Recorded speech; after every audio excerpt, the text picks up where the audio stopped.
in the Russian-U.S. intervention in the Cold War. If I can, I'd like to only momentarily come back to the nature of capitalism, that it must expand. A no-growth capitalism, as some of our more naive ecologists have argued for, is a contradiction in terms. The reason you invest is to accumulate. And your accumulation of capital has no purpose or meaning unless you can mix it with labor to yet increase your wealth further. And of course, you use large sums of it for personal consumption and for political power and for control of your culture and for that wonderful, good, happy life that you so like. As George Bush's wife said, we are millionaires, but we are not ashamed of it. We enjoy our wealth. And I thought, at last they say it. Finally they say it. Instead of the usual thing is, you know, how we rich suffer and we're misjudged and it's just terrible being rich. Can't hear. Okay, I wondered who that man was creeping up like that. Okay. Can you hear me better now? Is it all right? That seems to be out of range, actually. This microphone has a mind of its own. All right. Now, that nature of expansion really affects the nature of, it's an important imperative because it means capitalism also can never stay home. It goes abroad. If you ever saw the film Controlling Interest, there's a corporate president who says, those corporations that stayed regional in New England years ago and decided not to go national, we can't even remember their names. They died. We had to go national. And those of us who are now national know we have to go international. We have to invest abroad. So one of the laws of capitalist motion and development is this inexorable expansion. And that means expansion into an expropriation of the third world. A process that's been going on for about 400 years, perpetrated by the Portuguese, the Spaniards, the Dutch, the Belgians, the French, the English, and most recently, most successfully, most impressively, by the Americans. That is by the ruling classes of these countries, not by the ordinary people. The ordinary people simply paid the costs of empire. The ordinary people simply sent their sons off to die on the plains of India or in the jungles of the Congo or in Latin America, wherever else. But that expropriation of the third world has been going on for 400 years, brings us to another revelation, namely that the third world is not poor. You don't go to poor countries to make money. There are very few poor countries in this world. Most countries are rich. The Philippines are rich. Brazil is rich. Mexico is rich. Chile is rich. Only the people are poor. But there's billions to be made there, to be carved out and to be taken. There's been billions for 400 years. The capitalist European and North American powers have carved out and taken the timber, the flax, the hemp, the cocoa, the rum, the tin, the copper, the iron, the rubber, the bauxite, the slaves, and the cheap labor. They have taken out of these countries. These countries are not underdeveloped, they're overexploited.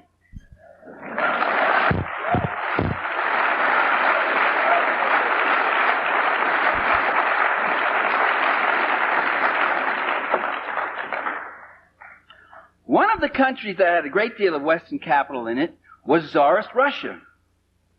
Mostly English, French, some German, some American, including one Herbert Hoover, who with Leslie Urquhart, famous British millionaire, owned the Russo-Asiatic Corporation, which, if the Russian Revolution hadn't happened, Herbert Hoover would have been one of the richest men in the world.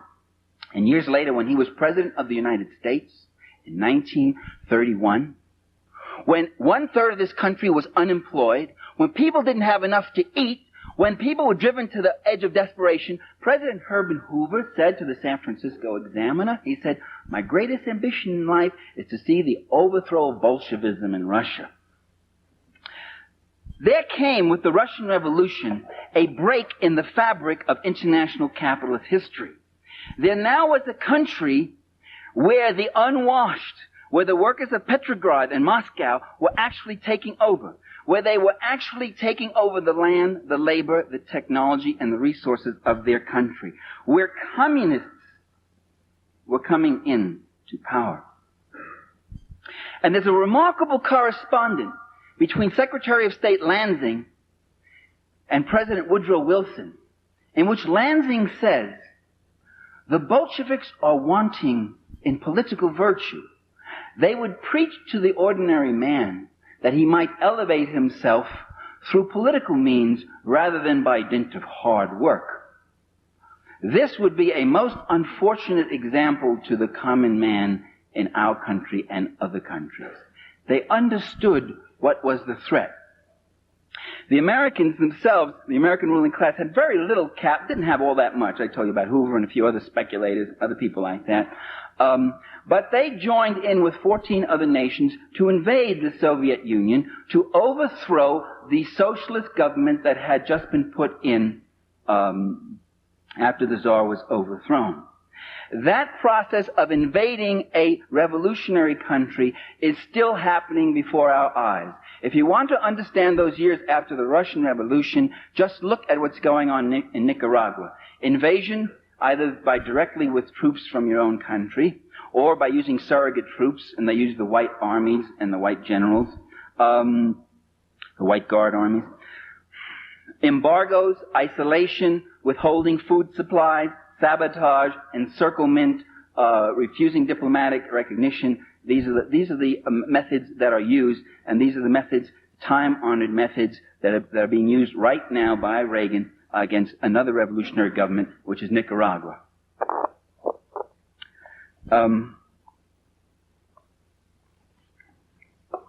That process, this water has ice cubes in it that float right down your throat.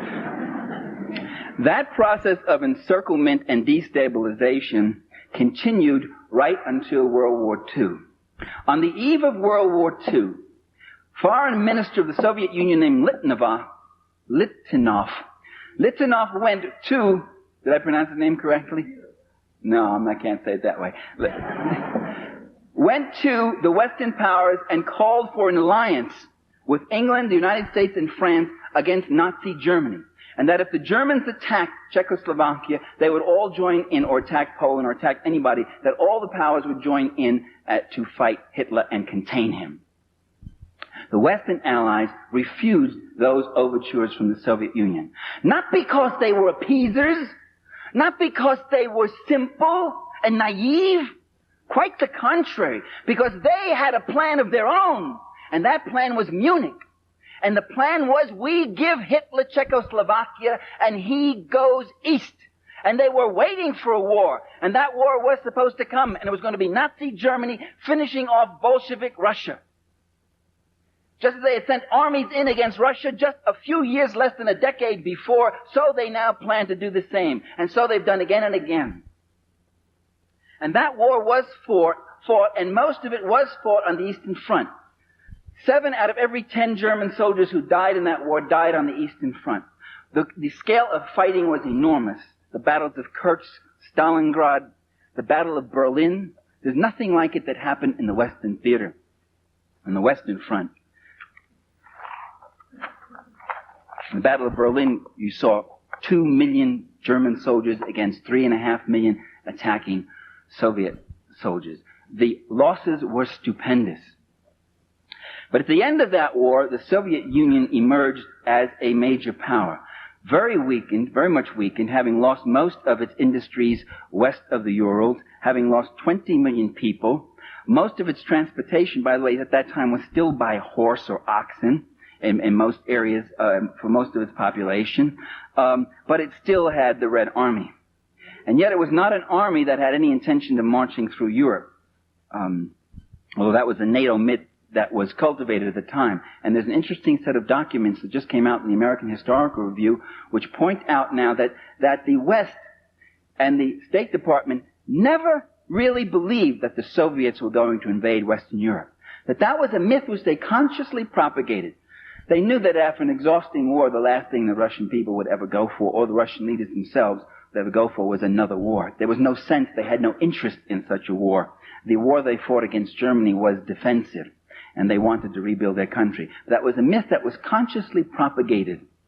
That if we don't stop them, if we don't build NATO, if we don't double, triple, quadruple our defense forces, the Ruskies will be marching under the Arc de Triomphe. The point of all of what I've said so far is just to point out to you that the Cold War did not begin in 1947, but it began in 1917. That the Cold War has been going on even before the Russian Revolution, in the sense that the U.S. has been consciously, and other Western countries have been consciously suppressing any kind of revolutionary forces. When Ronald Reagan says that we've got to stop the Sandinistas and overthrow them because they are an extension of Soviet power, we might ask ourselves, we've been in Nicaragua 11 times, and at least 5 of those times there was no Soviet Union. We've invaded Costa Rica, we've invaded Haiti, we've invaded Mexico, and there wasn't the Soviet Union. We invaded these countries long before there was a Soviet Union. It's not that they're surrogates of the USSR, but that they are developing revolutionary movements which will bring a competing social order. One that will use the land, the labor, the resources, technology, and capital in a different way. For social need, communally, for non-profit, public sector development, rather than for private capital accumulation. This would mean the death of capitalism, of that class with its power and privileges, with life as they love it, and hold it, and will fight tooth and nail to defend it. As Mrs. Bush said, we enjoy our wealth. The U.S. empire at the end of World War II replaced Britain. The Brits were eased out of Iran. British oil companies were replaced by American oil companies. British sugar companies in Honduras were eased out by American sugar companies. And America also picked up the tab. America built a basis, an American empire, over 2,000 bases around the world, including about 300 major ones. American fleets are on every ocean. American planes fly the skies over every continent, almost. And so we see enormous investment in the third world, and with that enormous investment since World War II, an enormous growth in poverty. Now that's unusual, and that really goes against the accepted ideology, which is that attract investments in here because that'll bring prosperity and jobs, all that sort of thing. But what investment has brought to Haiti is the immiseration of the small Haitian farmers. What investment has brought in Latin America and most other countries has been the displacement of the peasantry, their proletarianization. They're being thrown into shanty towns to suffer poverty wages or chronic underemployment.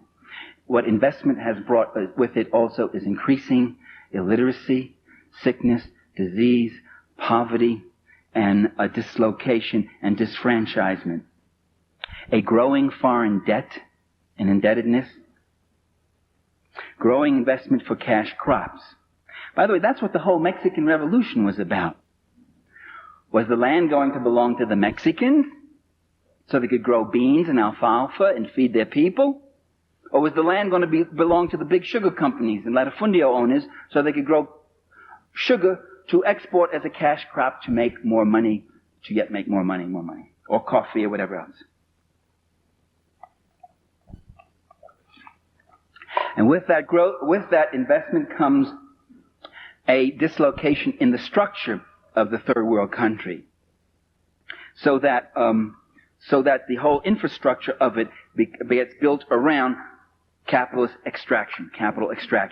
The economist Ray Brown, when he went to Cuba before the revolution, it was in 1958, he was there about a year or so before, was impressed by how every major road he saw went from a sugar plantation to a refinery to the seaport. While there were whole communities without roads, that couldn't get to doctors, that couldn't have schools, couldn't see a priest, the sugar companies had their roads. And when you send foreign aid to those countries, 9 out of 10 of those dollars goes to build the infrastructure, to subsidize the capital investment of the private corporations, or to pay for the police and the army of that country, not to defend it from foreign invasion, because Uruguay is not going to invade Bolivia, because Taiwan isn't going to be invaded by the Philippines. But they need those big armies to defend their rulers from their own people, because those people are in such a state of immiseration. So that's where our foreign aid goes. And as someone once said, foreign aid is when the poor people, that's us, of a rich country give money to the rich people of a poor country.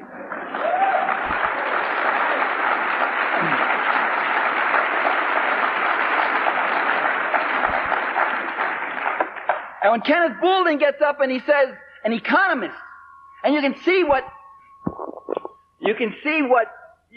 when you get brilliant people like Kenneth Boulding speaking so naively, you can see the troubles you get into, the swamps you go into, the baby talk, silliness you get into when you think without Marx, when you think without class analysis.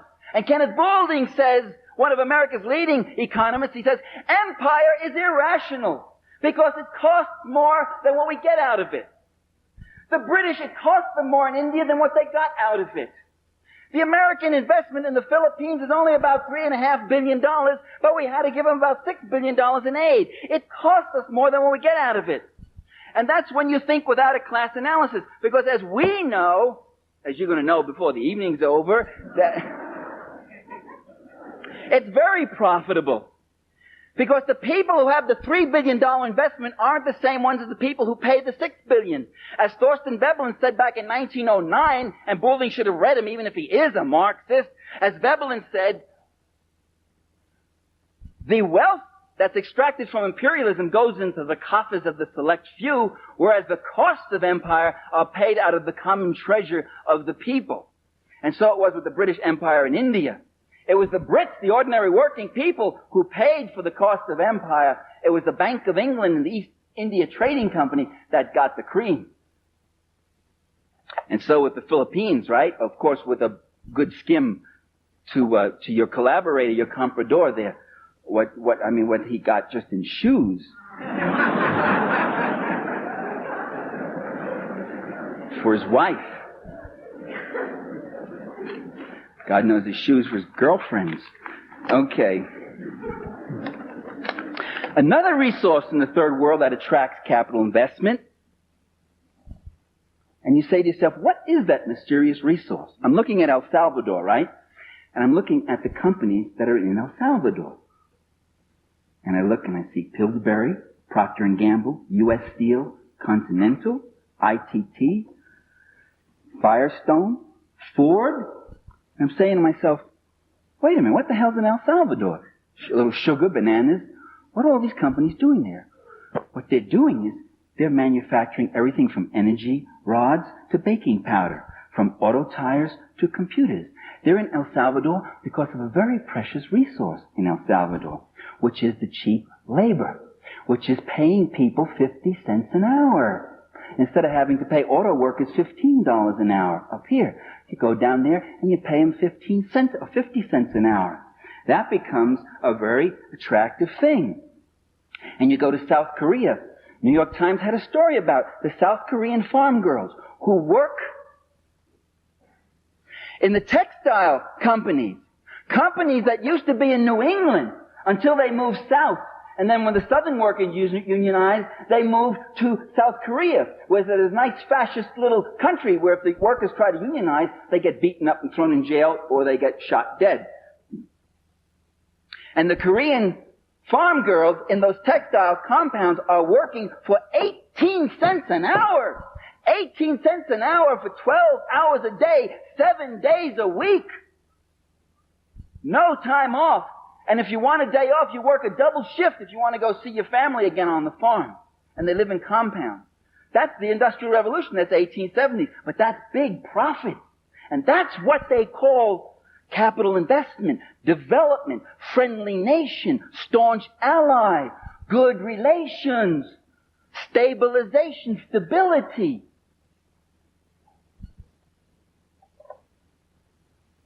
And General Motors, when they tell you, ladies and gentlemen, that they've got to pave over Detroit and they've got to close down factories because the cars aren't selling as well as they should, what they don't tell you is that in the last 10 years, General Motors has opened up a dozen new factories in other countries for the reasons I've just talked about. So here's another resource. This, in fact, is the key resource, the resource which is the source of wealth, along with natural resources, which is labor. Because one thing about labor, it's one of the commodities of production. It's the one commodity that does not use up its own value entirely in that process of production. It creates wealth. Now there's another development, though, that's come with all of this. And that other development is that revolutionary movements have been emerging all around the world, these competing social orders. And so they must be targeted.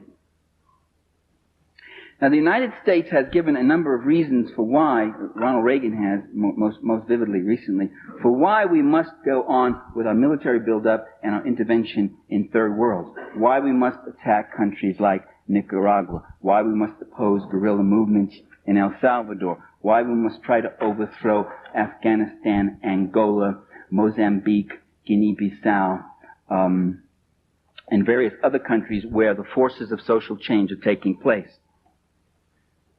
And the reason they give is the freedom of the people there for democracy. We are in Central America to defend democracy. Well, a moment's reflection would raise some serious questions about that hypothesis, because it becomes clear that in fact the U.S. government has a record in recent years of overthrowing democracy. In Chile, Salvador Allende, elected in a free and open election, was overthrown. 10,000 people were executed. Tens of thousands of others were driven into exile. Others have been put in prison. And you have one of the worst fascist dictatorships, all with the support of the United States, which after Allende's election cut off all aid except to the Chilean military.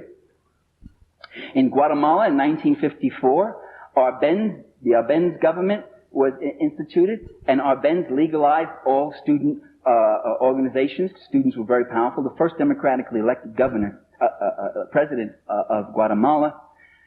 Arbenz legalized trade unions, opposition newspapers, and then he started doing some very dangerous things.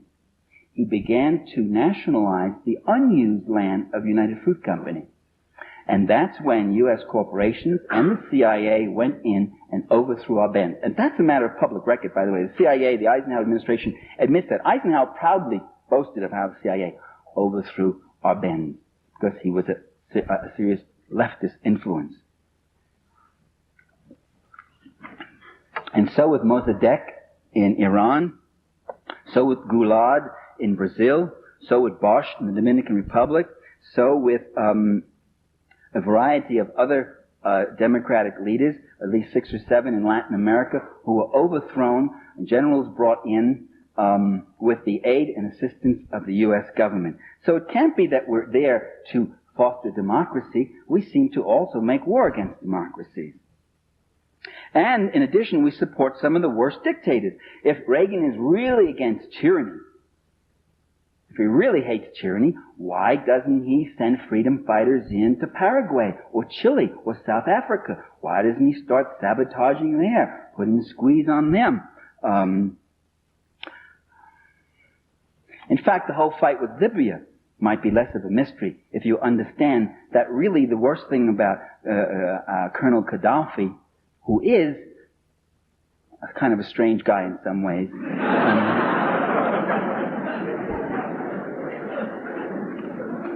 but not as strange as the media has made him out.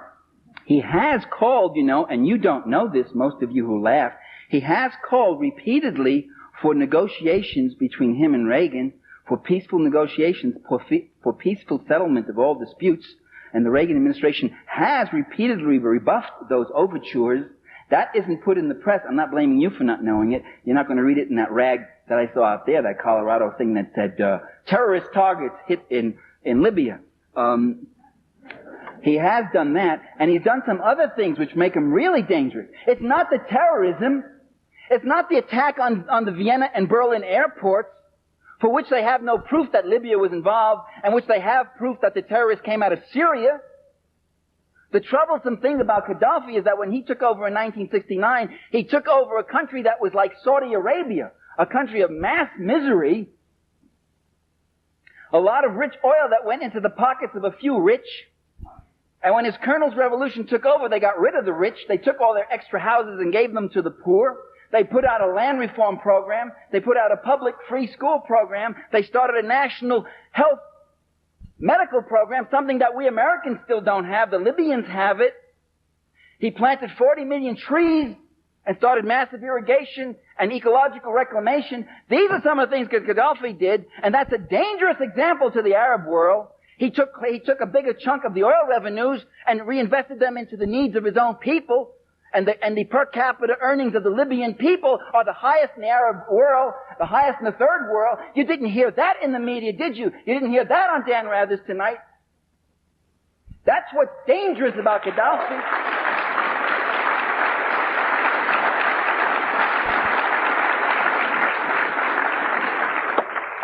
And the cue comes, and you know the cue when Reagan says Gaddafi is a tyrant over his own people, like the Sandinistas are tyrants over their people, like Allende was a tyrant over the Chilean people. The minute they start social reform, the minute they start tampering with our oil, our bananas, our sugar, our copper, our iron, our bauxite, why, they're tyrants.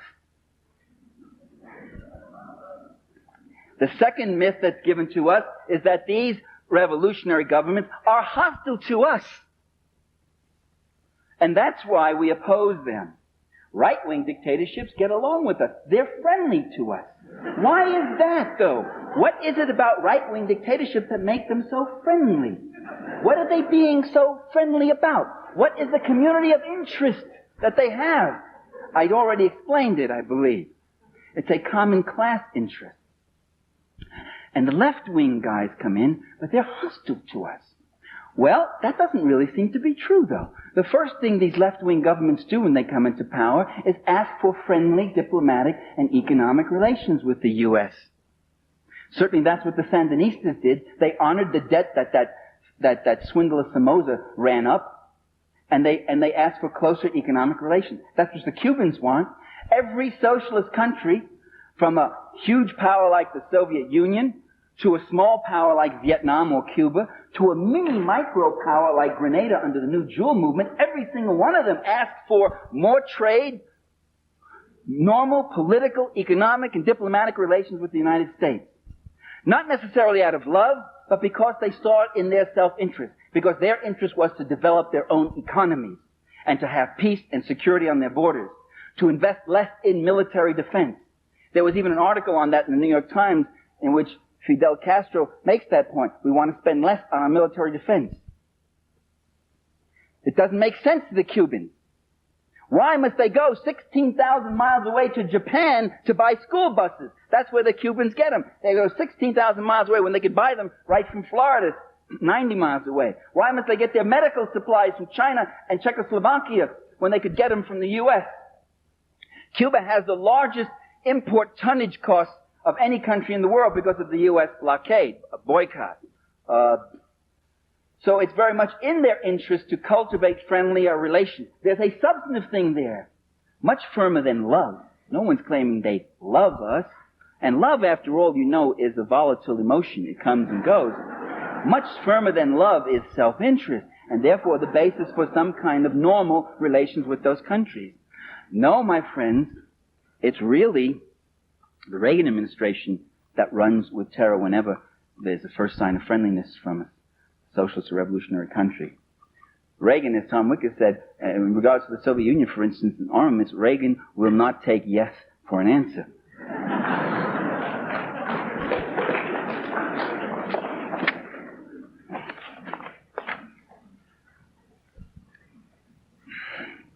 The final reason given is that we must contain the red tide. You heard that March speech by Ronald Reagan, vintage stuff, where he talked about a red tide lapping our border if we allowed Nicaragua to sustain the kind of government that its people have chosen in free and open elections. If we allow that, our own security is at risk. And you can see that superpower 60,000-man army of the Sandinistas cutting a swath up through Guatemala, Mexico, Texas, right up here into the heartland, right into Boulder, Colorado, dancing with your daughter and your sisters. Do we want that?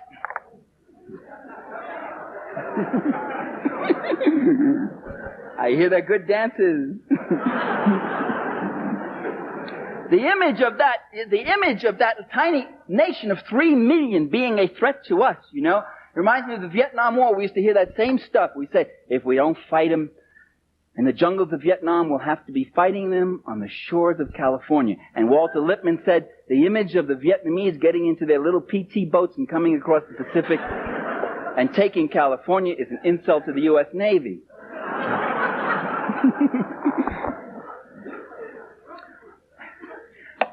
It's very hard to convince the American people that they should send their sons, and maybe who knows someday even their daughters, to go fight and die in some jungle to make the world safe for United Fruit Company or Chase Manhattan or Procter & Gamble or ITT. So you say it's to stop the threat of that communist country. It's very hard to convince the American people that a tiny country like Nicaragua or Vietnam or El Salvador is a threat to U.S. security. So you say it's not Nicaragua. They are the puppets of the Cubans, who are the puppets of bum bum bum bum. The big red bear in the Kremlin.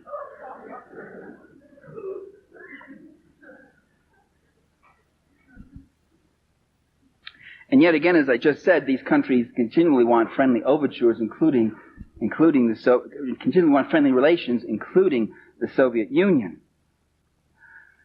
What we hear also is that there's another pernicious element, and the thing we have to stop in these countries is a thing called communism, and that there are communists in these countries. It's time, ladies and gentlemen, brothers and sisters, it's time we ask, what's a communist? What does a communist do that is so dangerous? They would have us believe that communists merely hunger for power rather than wanting the power to end hunger. They would have us believe, the New York Times, let me refer to an editorial where they describe the undesirable and offensive Managua regime. By the way, these countries don't have governments, they have regimes. You see that in newspapers all the time. We have government. And I said to myself, what is undesirable and offensive about Managua? Is it the land reform program, where they took all that massive land owned by those few rich compradors and gave it out to the people who were starved for land? Is it the farm co-ops that they're setting up? Is it the community industries and the public work programs to create jobs for people who have been chronically unemployed? Is it the food program, a ration of beans and rice for every kid in Nicaragua so that nobody, no matter how poor that country is, they're all getting fed? Is it having the lowest infant mortality rate in Central America despite earthquake and civil war and foreign invasion and attack and embargo? Lower even than Costa Rica, which is supposed to be the big show place?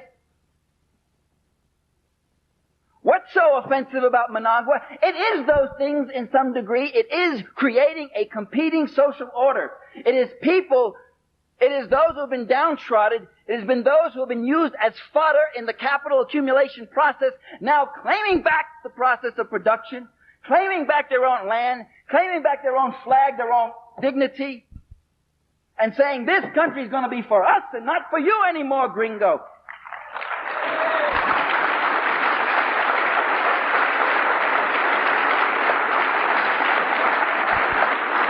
And that's the communist program, and that's what communists are. I had somebody up in Vermont say, she got up, and she was one of those trust funders who works on peace a lot, and she said, oh, sorry there. She said, people are saying that the Salvadoran guerrillas are communists, but they're not communists. They're just ordinary peasants. So why are we fighting them? The implication being that if they were communists, it would be okay to go in and pulverize them. And I pointed out that, well, look, at least in the FLM and the Front, there's at least 2 of those 5 groups. At least 2. I'm not sure about all of it. But at least 2 of them that would not deny the label communist. They would say, yo soy comunista. You know, they'd say it. And they would say it proudly. And what does it mean to be a communist? It means to fight and devote yourself to the people. if communists, if we leftists, if we Marxists, if we revolutionaries, if we progressives, if all we want is to hunger for power, then why do we side with the powerless? Then why don't we toady up to power? Why don't we take the road of the Henry Kissingers and the Daniel Patrick Moynahans and the Ziggy Brzezinskis and the Eugene Rostows and the McGeorge Bundys who toady up and mouth for power? When Henry Kissinger was made National Security Advisor for Richard Nixon, Nelson Rockefeller gave him $50,000 as a going-away present. As Nelson Rockefeller testified himself before the Senate committee when he was being appointed Vice President of the United States. And they asked, and the senators, boy, they really went at Rockefeller really hard. They said, why'd you do that, Mr. Rockefeller? And Rockefeller said, well, giving's always been a tradition in our family. Giving. They cast their bread upon the waters and more came back, didn't it? He was saying to Henry Kissinger, Henry, I brought you out of Harvard. I brought you out of that Center for, or whatever that was, Strategic Studies, because I liked the books you were writing and you were writing them for me. Henry, you remember you're going to go work for Tricky Dick, but you remember who you belong to. And that's what hungering for power is. It's climbing, like the political climbers and careers have done in every country in the world. And we on the left don't do that. We stand out in the rain. We stand out on the picket lines. We put our jobs on the line. We risk our careers. In many cases, we even risk our physical safety and our lives in all sorts of countries. If it's power we want, why do we take such a circuitous route? If it's power Senator Garland wants, why is he standing back there? And 70 years standing like a legion.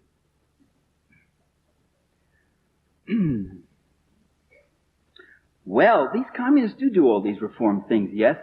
And liberal columnist Richard Cohen in the Washington Post says, and I think I've heard it about 800 times from different people, we ought to copy what the communists do. Why are we always on the wrong side? Why do we go into these countries and find ourselves on the side of the big landowners, the sweatshop owners, the big corrupt generals who run little prostitution rackets on the side and all that stuff? Then why are we with that element? Why don't we capture the hearts and minds of the people the way the communists do? Why don't we copy their techniques? What are their techniques? Well, communist techniques are very well known. Just the things we just said. They go into the village. They do land reform. They try to bring clean drinking water. They pay for the food they take. They try to help the people organize themselves. That's what they do. But if we did those things, we not only would have stolen their program, we would have become them. Because that's what they were doing. That's the thing we're fighting to prevent. Not we. That's what our government and our ruling class is fighting to prevent. That's why we always go in on the wrong side, because the wrong side is the right side for the class interests of this administration and every other administration that's occupied the White House.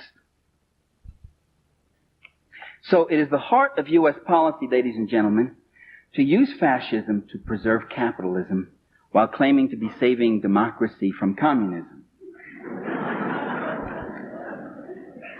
Now, the Soviet Union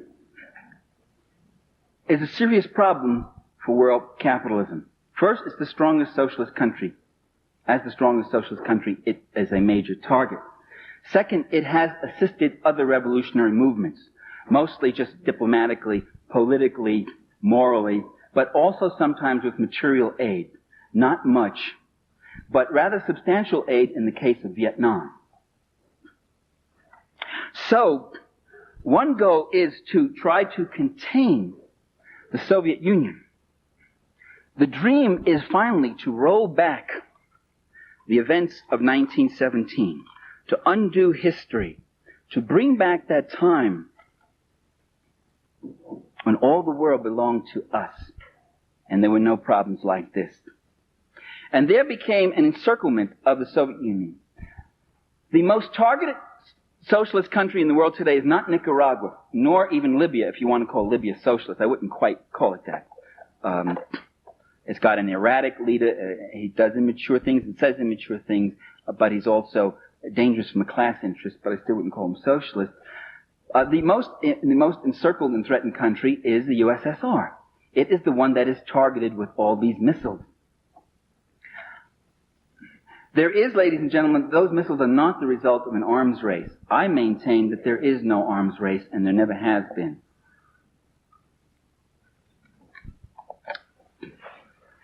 A race, as you know, the model of a race is the two proponents moving, each more furiously ahead of the other, trying to put as much space to get to some goal. That model doesn't explain arms escalation. What we have had, rather, has been an arms chase, with one side, the U.S., unilaterally escalating each time, and the other side, the Soviet Union, playing catch-up, often with a 2 to 7 year lag in the particular weapon system.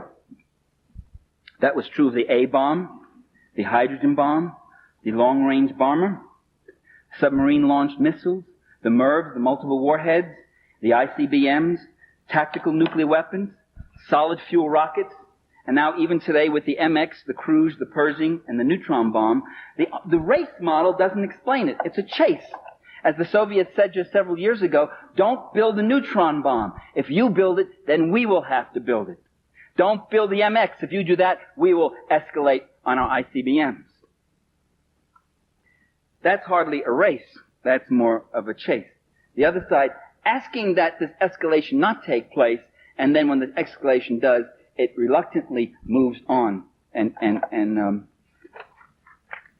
enters it also. Reluctantly, I say, because the arms race has had a tremendous damaging effect on the Soviet economy. Every time they have to build another tank, that's one less subway car for their subways. In the USSR, any city that reaches 1 million people gets a new subway built in it. Every new missile means that much less quality consumer goods. It's also, by the way, has the same drain on our country, but it's not as evident given the kind of country it is. The arms race here, the defense spending is, of course, an enormous shot in the arm to the owning class in terms of profits, guaranteed cost overruns, fat contracts, and so forth. The Soviet Union has a capital shortage, unlike the U.S., which has a capital surplus. And so, therefore, there's deprivation. The Soviet Union has a labor shortage, unlike the U.S., where there are 20 million people underemployed. It has a smaller industrial base, so to match us, that's a greater drain on it. It has scientists who would prefer working in the civilian sector because their work in the military sector remains anonymous. Managers who would have management jobs in the civilian sector. In short, it has a number of rational reasons why it would like to diminish the arms race. As Gorbachev has said again and again, we have a lot of building in our own country. We have never had a normal year in our history.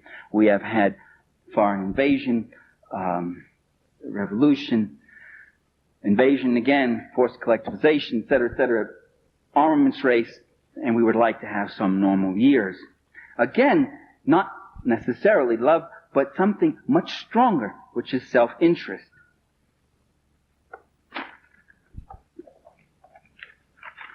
So I would argue that Soviet escalations have been mostly reactive and defensive to U.S. escalations. This is true also if you look at the Soviet Navy. It has, until very recently, no aircraft carriers for attack and amphibian actions. It now has one. It's had a few mini carriers. The Soviet fleet is built almost entirely to tracking the U.S. fleet, to see where it's going.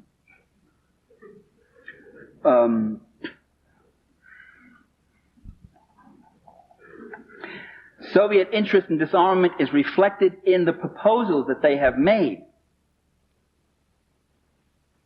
You could say, well, words are cheap, I want to see actions. First of all, words aren't cheap. Words count too. What a nation says is reflective of what it's doing. But actual moves also have been taken. For instance, one, the Soviets proposed the eventual disbanding of NATO and Warsaw Pact armies. A proposal, gradual, mutual de-escalation, step by step on each side. One, two, that, now like that. The U.S. turned down that proposal, would not even study it. The Soviets proposed, in the last 4 years, nuclear-free Europe reducing their medium-range SS-20s and all those to match the 162 which France and Great Britain had. That was a proposal made 3 years ago. It's a proposal which Gorbachev has brought forth again. It's one which Reagan has ignored, but simply to quote for zero sum, and without the two reasonable stipulations which Moscow has asked for, namely that if we get rid of all our missiles both sides, we also guarantee that you don't transfer any of your existing missiles in Europe to the French or British, and the French and British begin to get rid of their missiles. Or at least at this stage, they freeze them. And in fact, the French and British now are increasing their number of intermediate range missiles. And remember, intermediate range missiles in the West, cruise and Pershing missiles in Western Europe, are not intermediate range. They can reach Soviet soil, so they are strategic. They can hit Soviet ICBMs. Soviet SS-20s are nasty weapons indeed, but they cannot reach the United States. They cannot knock out any MXs or ICBMs. They are not first strike potentials. Another thing to remember, cruise and Pershing missiles that are now in Europe have a 7-minute strike time. That's the end of deterrence. And this is why Gorbachev and the Russians are beside themselves about the cruise and Pershing. This is why they walked out of Geneva in 1983, because Reagan refused to negotiate on the cruise and Pershing. This allows Reagan to turn around and say, we went to Geneva, but they walked out, as he's going to do now with this latest cancellation. So what you do is you shove a person away, you act hostile toward them, they get up and they say, well, you obviously don't want to negotiate, they walk out, and then you turn to your people and say, you see, they don't want to reach an agreement.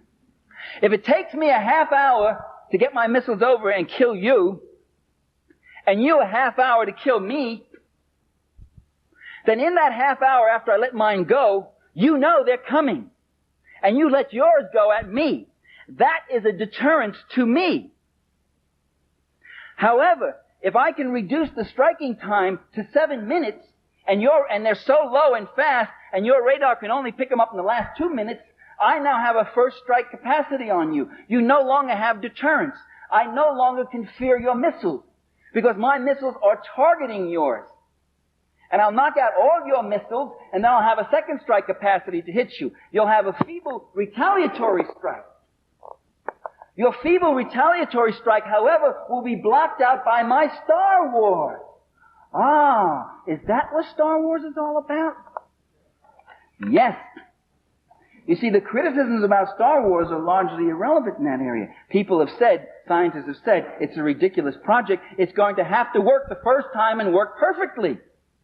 Only if the Soviets launch their 10,000 missiles at us in a fit of peeve one day, they say, let's destroy the world, and they send the missiles at us, only then will Star Wars have to work perfectly.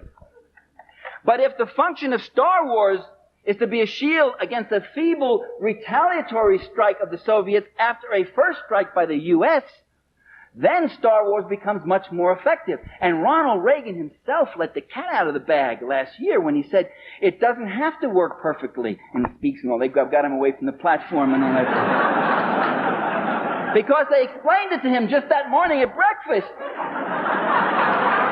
And it is...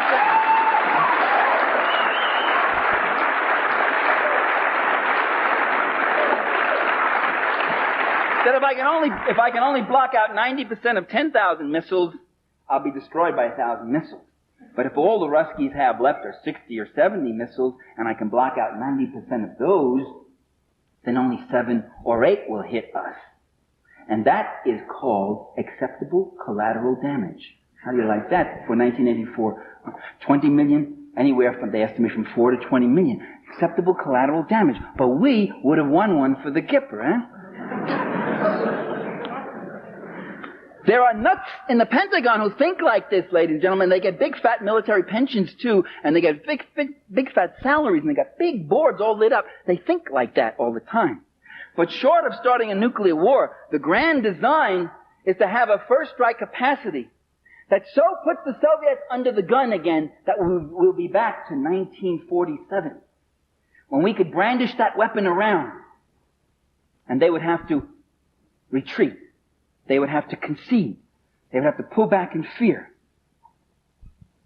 We'd be back to 1962, the Cuban Missile Crisis, when Kennedy sat there and thought of a strike against the Soviet Union. And they realized that Khrushchev really had only one, possibly two ICBMs that could reach the U.S., and it would only reach the northeast corner of the U.S. But they estimated that this might cause 1 million, 2 million casualties, and that would be politically unacceptable. And so they discarded any idea of a nuclear strike against the Soviets. That one missile may have saved our lives. So it's not true that the missiles just build up blindly on both sides. They're caught in this irrational race. That it's just something in man's nature for war. I loved those songs, but there was something about the politics in one of them that didn't ring right with me. That it's just people caught up in this meanness and killing for killing, and when are we going to reach our senses? That's not true. That's not the way it works. It's not something that comes in here. If it was something in our nature, why would they have to draft us? Why would they have to use press gangs and drag us in?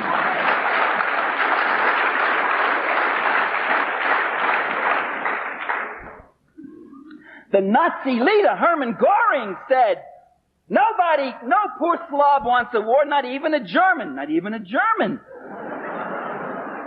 What does he want to sit in a stinking trench with the smell of blood, listening to the screams of his buddies lying there, quivering with cold and terror? Where does he want to be? He wants to be in his home. He wants to be on his farm. He wants to be with his family. No poor Slav wants a war. You got to drag him out and dress him up and beat the drums and wave the flag.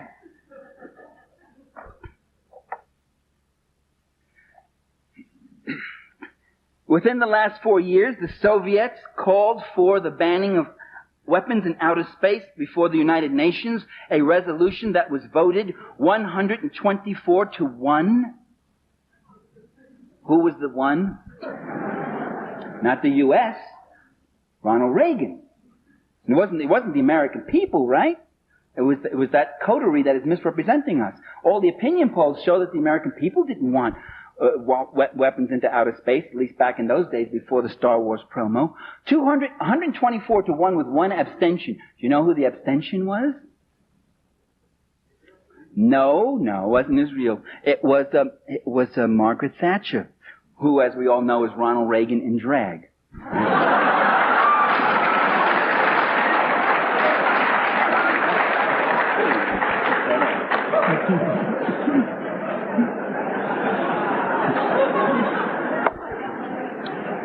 The Soviets have signed a no first use pledge, a pledge that we will not be the first to ever use nuclear weapons, and the only reason they signed that is because they cannot imagine any time when it would be in their interest ever to be the first to use nuclear weapons. They haven't ruled out the possible use of them, and they keep building too. That no first use pledge, the U.S. has refused to sign it. Well, so what? That means less hypocrisy, because when push comes to shove and the missiles are going to fly, they're going to fly, right? No. What nations say is an indication of their interests and their strategies to some degree. Sometimes there's lies and deception. The U.S. cannot sign a no first use pledge because no first use, because they have threatened, every administration has threatened the use of nuclear weapons. It's part of U.S. foreign policy. That's what Star Wars, that's what First Strike, that's what Cruise and Pershings are. Is to gain dominance again over the socialist countries, over the third world, by having nuclear superiority. The U.S. threatened first use and thought of using nuclear weapons at Khe Sanh during the Korean War. Eisenhower did. Nixon thought of using nuclear weapons at what was that battle? During the Tet Offensive, but was that Khe Sanh? I'm getting my wars mixed up. In Khe Sanh in Vietnam, and I forget what the other battle, the Reservoir Battle in Korea, was Eisenhower. The Eisenhower administration not only deliberated using them, but actually decided to at Dien Bien Phu, and said yes, and offered nuclear weapons to the French. Said, "Do you want to use some of these tactical nuclear weapons at Dien Bien Phu?" And the French refused. They took the defeat instead. So they were quite ready to use them then. And any number of occasions, by the way, the use of nuclear weapons, the Kennedy administration and the Cuban Missile Crisis seriously considered the use of nuclear weapons against the Soviet Union, as I mentioned before. So it is a part of policy. It is one of the weapons that are to be used to maintain imperial hegemony. to keep history from happening, to keep people under the gun. So if they signed a no first pledge, they could no longer threaten using the weapons. It would show them to be hypocrites and liars. They signed the pledge and here they are threatening to use the weapon. And if they signed the pledge and threatened to use the weapon, this would undercut the credibility of the use of the weapon. Or if they signed the no first pledge, this would undercut the credibility of the threat of nuclear weapons. And the value of those weapons is the threat. And by the way, it may not be that the U.S. is ready to destroy the USSR. Their ultimate plan is really to get such a superiority with Star Wars crews, Pershing and all that, forward attack planes and submarines and everything else, that they will just be able to dictate terms, as I was saying. And first use pledge would certainly not fit into that scheme of things at all. Therefore, the policies are not really totally symmetrical between Moscow and Washington. The Soviet Union, this is one of the best kept secrets in the United States. The Supreme Soviet in February of 1981 voted unanimously to endorse a mutual, bilateral, verifiable nuclear freeze that was virtually identical to the ones which were passed in those 20 Vermont townships and voted in 9 states and endorsed in hundreds of towns and cities in America. And its wording was almost word for word the same pledged. The Central Committee of the Communist Party of the Soviet Union that same month voted unanimously to endorse a nuclear freeze. The U.S. has, in fact, ignored any proposal for nuclear freeze despite a massive movement involving millions of people in this country. Probably the biggest mass movement in such a short time in our history was the nuclear freeze movement. You don't realize, some of you are too young to realize what history you're making, You don't realize, but it's incredible. It dwarfed, in its numbers, it dwarfed the anti-war movement, at least for the first 5 years. It dwarfed the civil rights movement. It dwarfed the union movements and struggles in the 30s. And the sheer numbers of people who signed up, who marched, who demonstrated, who wrote letters, who pledged for nuclear freeze, it was a mass movement. And the Reagan administration simply ignored the whole thing. Didn't exist. Wouldn't hear of it. Wouldn't consider it. It didn't fit into their very rational plans of a different kind of world. The Soviet Union has called for the reduction of ICBMs. The Reagan administration refused to negotiate it, or totally ignored that offer in 1982, and ignored it again when, more dramatically, Gorbachev came up and said, let's not negotiate it, but let me give you numbers. A 50% cut, both of us, right off the top. Let's start. With total on-site inspection, by the way, another change in Soviet policy. Total, complete on-site inspection under any conditions you want. Come on in, look anywhere you want about this sort of thing. And the U.S., again, won't take yes for an answer. Ronald Reagan won't. The Soviet Union had a unilateral and observed and still observing a unilateral moratorium on anti-satellite weapon testing. The Soviet Union called for last year cuts in conventional forces, again, NATO and Warsaw. The Soviet Union unilaterally observed a moratorium on underground nuclear testing and has called for a total ban of all nuclear testing, because Gorbachev knows that if you stop nuclear testing, that's the end of the development of nuclear weapons. You can't develop nuclear weapons if you can't test anymore. And Reagan knows that also. And so he's ignored the proposal. The Soviets unilaterally, last year as you know, said we will not test for the rest of this year. And the Reagan administration said, oh, that's because they do all their testing early in the year and they've got them all done already, but we still have a few tests. Okay, maybe that's it. So do all your tests, catch up, and when it comes December 31st, you say to them, we're going to observe it too. Didn't do that. January 1st came, and Gorbachev said, we will extend that moratorium several more months. And the U.S. said, oh, they extended because they don't test in the cold months, January, February, March. They don't test then. Although they supposedly do all their testing in the early part of the year. I don't understand that one. And then when they extended the moratorium yet a bit further, the argument was, this is a propaganda ploy. They're trying to appeal to the American people. And we, in order to reach the ultimate point of getting rid of nuclear weapons, will have to continue testing right now. What was a masterful a masterful phrase of double think. I mean, that was an actual quote.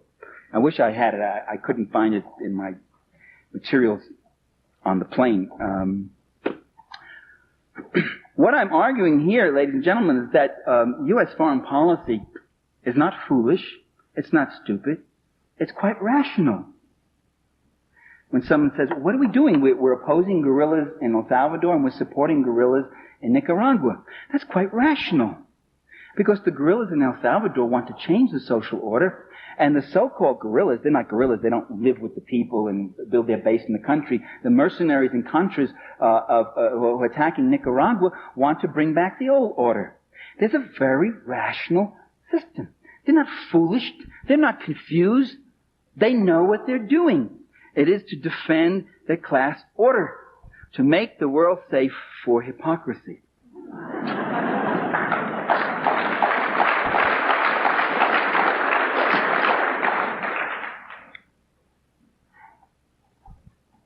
Star Wars, besides being that defense, that first strike shield, people say it's too expensive. What are you talking about? It's too expensive. That's one of its attractions. It's going to cost $1 trillion. It'll cost more than the entire New Deal WPA program and the Manhattan Project, which gave us the atomic bomb, and the Eisenhower Highway Project. Put all of them together, and the building of the railroads, put all of them together, they won't cost as much as Star Wars. $1 trillion is for the first stage. They think the first stage. That's what the boys like who have the defense contracts. That's what they love. They see dollar bills. Getting there is all the fun. Whether the system works or doesn't work, the expensiveness is the major attraction. It will violate the ABM treaty, and now we see even it violate the atmospheric testing treaty. What's wrong with that? Reagan has no loyalty to the ABM or the atmospheric testing. He's been wanting to violate them since he's been in office.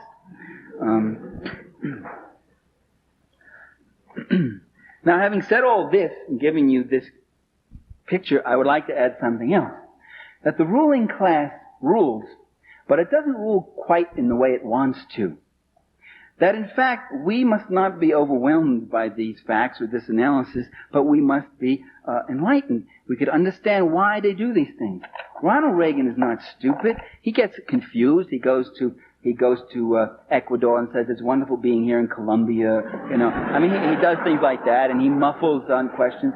Reagan, though, has been the most successful and rational and persistent president that I have ever seen in office in every single area, whether it's NLRB or busting unions or cutting human services or his treatment of the environment, or defense spending or foreign policy. He has advanced, or the appointment of reactionary judges. Every single area, defunding the left, whatever. He has not left a stone unturned. He has advanced and pushed persistently. He has a cohesive goal and program. It's the goal of Cap Weinberger and Pat Buchanan. It's the goal of the radical right. And he has been rather successful at it, but not completely. Because at the same time, in the years that Reagan has been in office, the protest has grown. Democratic forces have grown. Changes continue throughout the world. Peace forces in the Soviet Union. By the way, there are massive peace forces. Millions of people marched. The Leningrad Peace Committee. There are photos of these people marching with these banners. No missiles east or west. And again, you should make a distinction between a country which supports and encourages a massive peace movement and a government like ours which derides it, red baits it, ignores it, or puts it down. A nuclear freeze movement. Democratic forces have grown in power since Vietnam. Do you realize that Ronald Reagan has not invaded Nicaragua? I mean, do you realize, as I said before, that the United States has invaded Nicaragua 11 times and has actually occupied Nicaragua 3 times, including for periods of as much as 10 or 13 years, and the Marines went in there and burnt huts and killed people and raped and murdered and dismembered people? Coleman McCarthy just had a column in the Washington Post of a 78-year-old guy who said, I was in there when we were fighting Sandino back in 1928, and when I got out as a young kid, I had nightmares for years after. I shot innocent people. We saw guys getting their genitals cut off and tortured. The Marines did that. Do you realize that? Do you realize today the United States has a striking power, a deployment power, a force, a delivery power that's 1,000 times more powerful than anything Calvin Coolidge had. And you got a president that's 1,000 times nuttier than Calvin Coolidge, who would like to go in there, who wants to go in, and yet he hasn't. Well, what's held him back? It's the democratic forces.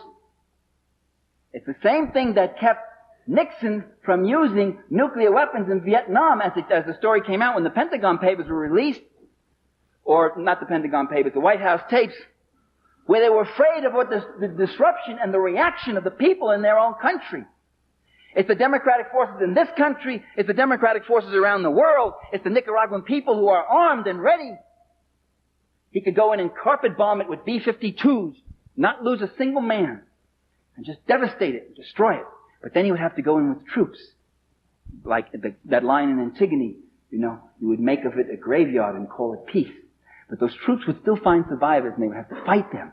And there would be unacceptable losses. And Americans would die in Nicaragua. And the war might escalate. And all over Latin America people might rise up. Why do you think those Latin American leaders, those corrupt, rich, comprador, collaborationist leaders say to Ronald Reagan, we don't want you in Nicaragua, we oppose that policy, we support the Contrador program? Are they suddenly going left on us? No, they're worried about the reaction of their own people.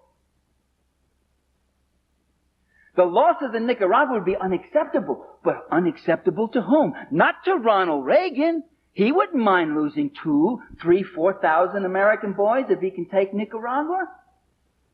That's no loss to him. He's got plenty of fodder. He's got it right in this room. He'll have you down there. He had 261 Marines blown away in Lebanon in one day, and he wanted to go back in with more and fight more. Those were acceptable losses to him.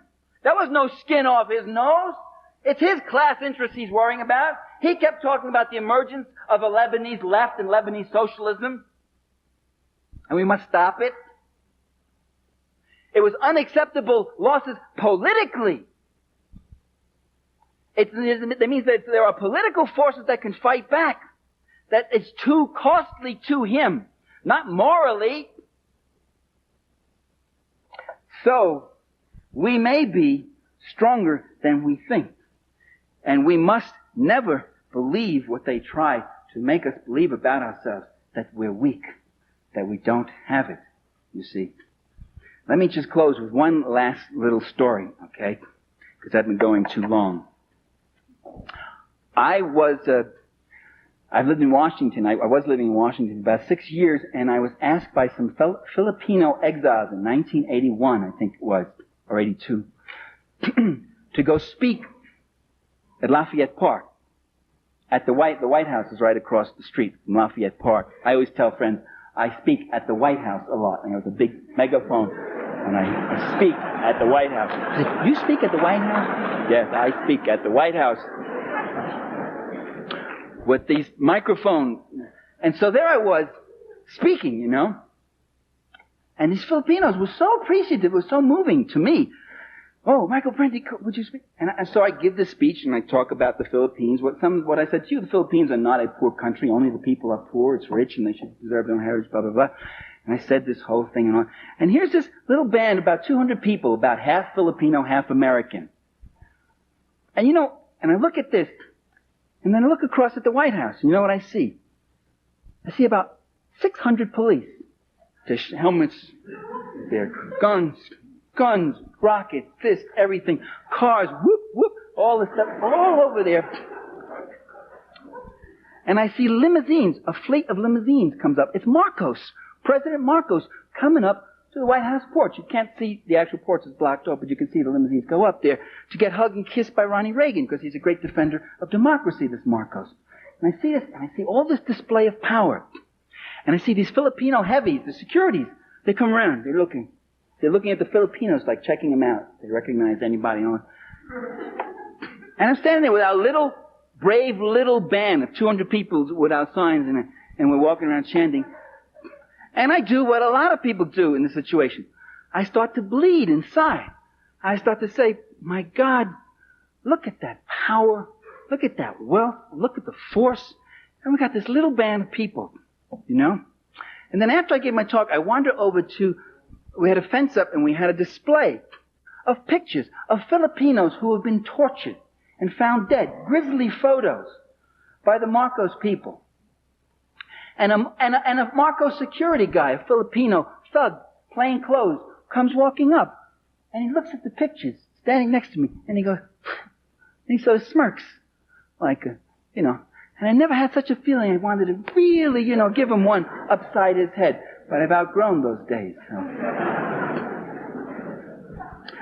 And I'm saying, look at this. They got it all. What are we going to do? And look what's happened 3 years later. Just look what's happened. This incredible transition. Democratic forces mobilized. And this Marcos just blown away. Just remember who has the source of power. When the people get it together, they have a strength like nothing seen. When the democratic forces move, the forces of reaction must retreat.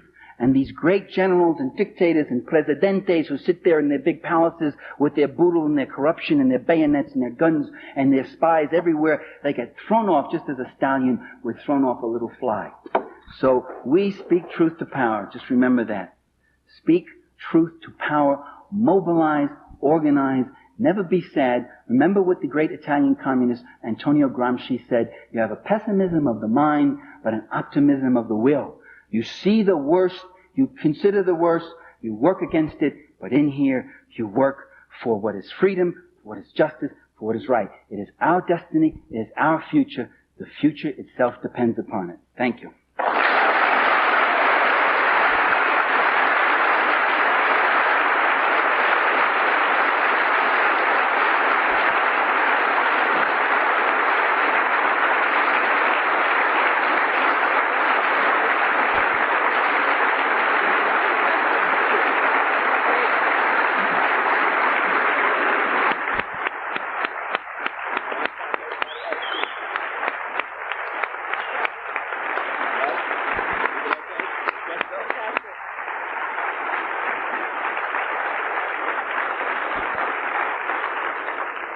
If you wish to ask Professor Parenti some questions, please come to the microphone. There are 2 microphones out here on the floor, and he'll be happy to take questions.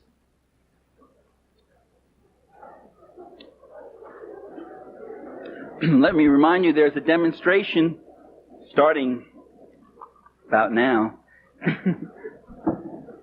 right out on the terrace after this is over.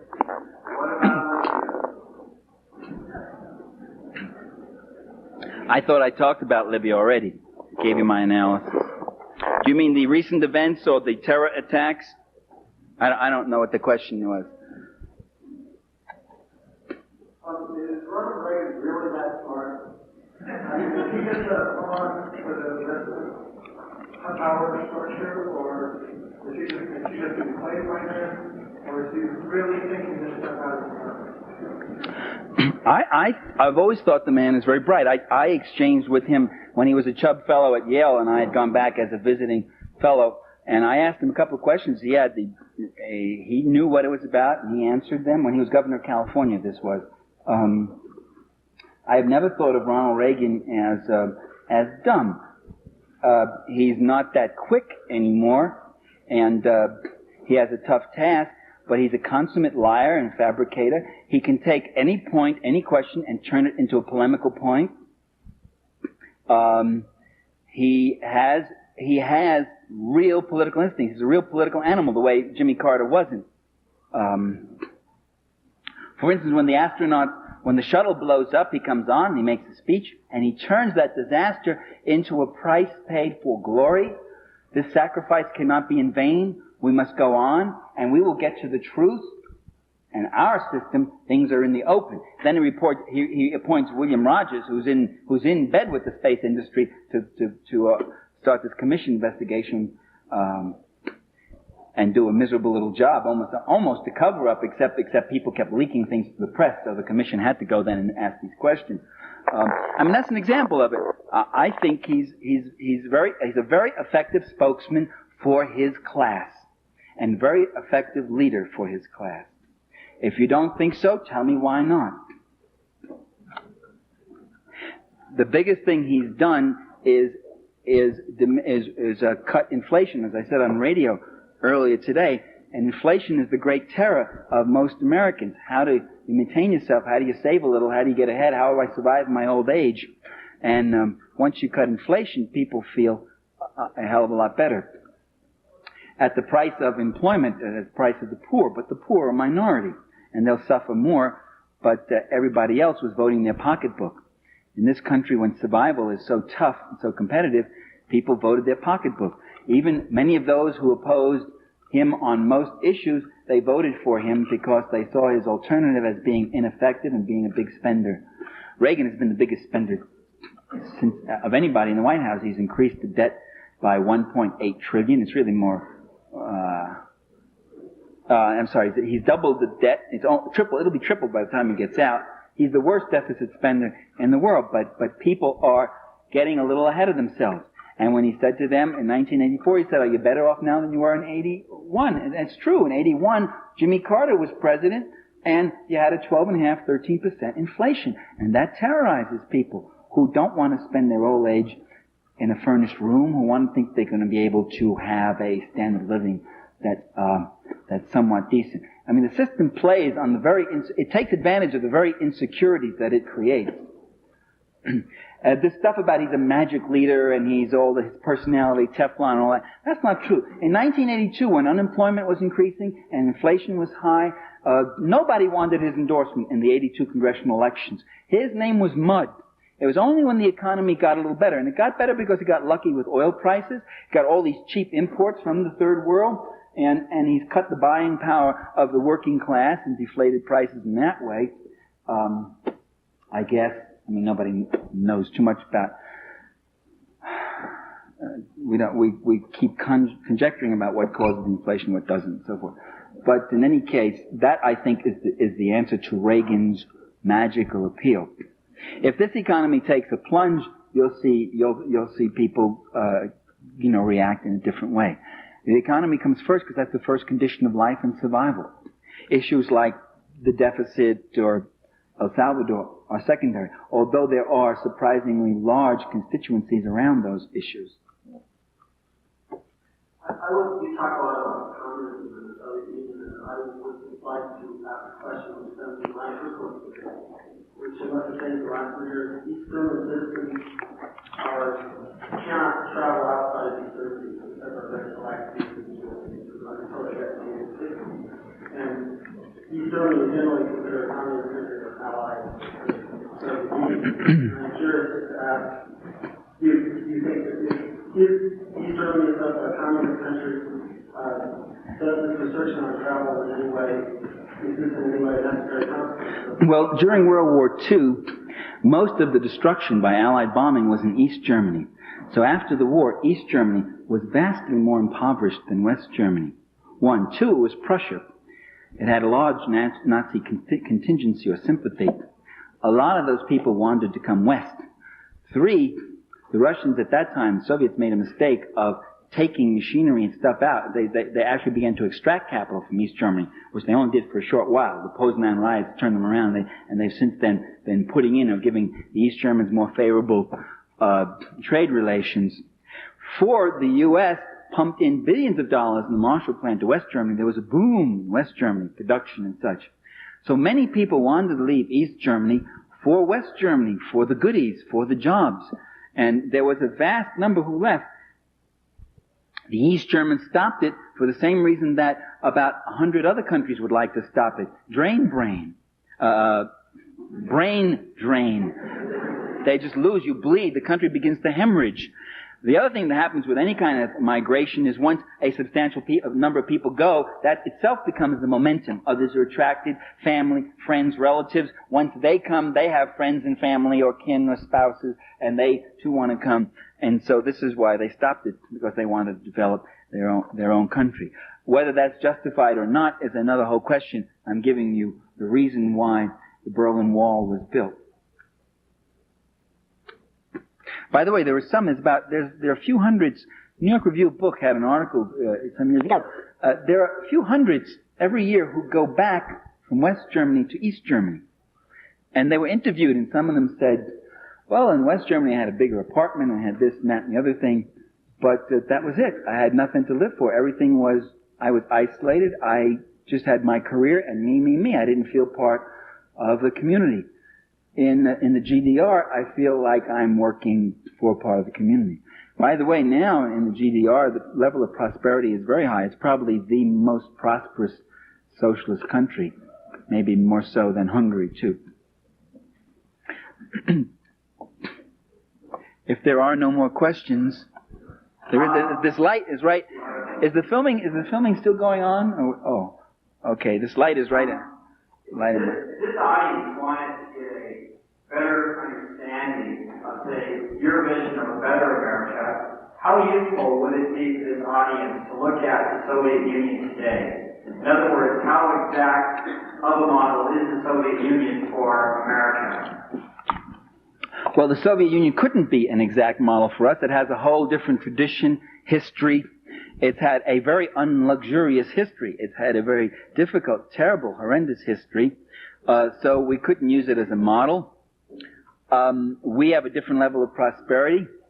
What I would say is this. You could look at any existing socialist country. If you don't want to call them socialist, call them whatever you want. Post-capitalist, whatever. I don't care. Call them camels, window shades. Doesn't matter. As long as you know the countries we're talking about. You can look at any one of those countries and you can evaluate them in several ways. One, comparing them to what they had before. And that to me is what's very compelling. That's what's so compelling about Cuba, for instance. When I was in Cuba, I was up in the Escambray, which is like the Appalachia of Cuba, very rugged mountains, people very poor if they were. And I said to this campesino, I said, do you like Fidel? And he said, sí, with all our souls. I remember his gesture, with all our souls. I said, why? And he pointed to this clinic right up there on the hill, which we had visited. He said, look at that. He said, before the revolution, we never saw a doctor. If someone was seriously ill, it would take 20 people to carry that person, because you'd go day and night. It would take 2 days to get to the hospital. First, because it was far away, and second, because you couldn't go straight. You couldn't cross the latifundio lands. The boss would kill you. So you had to go like this. And often when we got to the hospital, the person might be dead by the time we got there. Now we have this clinic up here with a full-time doctor. And today, a doctor in Cuba, when you become a doctor, you've got to spend 2 years out in the country. That's your dedication to the people. And a dentist who comes 1 day a week. And for more serious things, we're not more than 20 minutes away from a larger hospital. That's in the Escambray. He said, that's freedom. We're freer today. We have more life. And I talked to a guy in Havana who says to me, before, all I used to see here in Havana, you call this drab and dull. We see it as a cleaner city.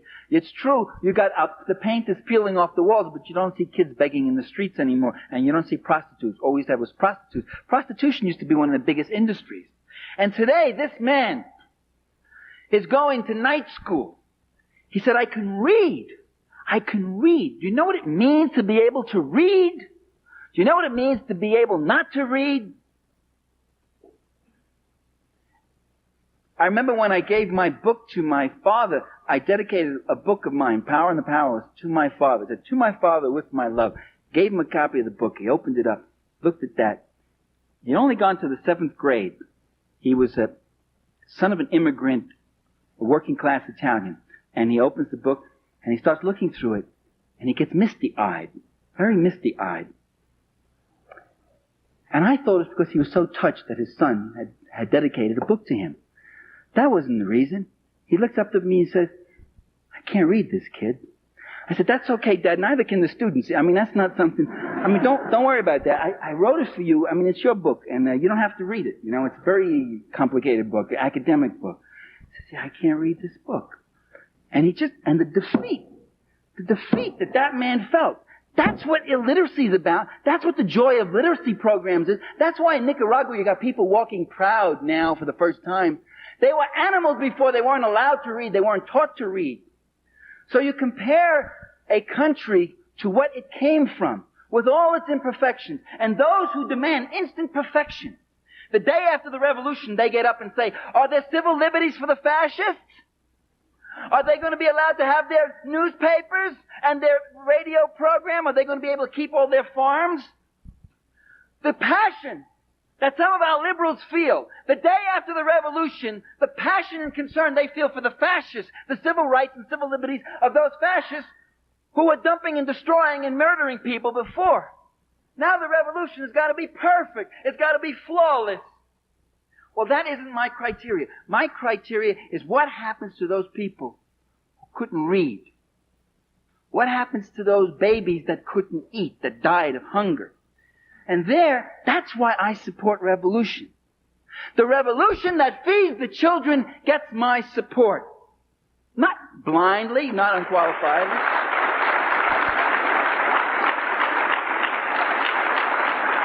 And the Reaganite government that tries to stop that kind of process, that tries to keep those people in poverty and illiteracy and hunger, that gets my undiluted animosity and opposition. So that was my answer to you.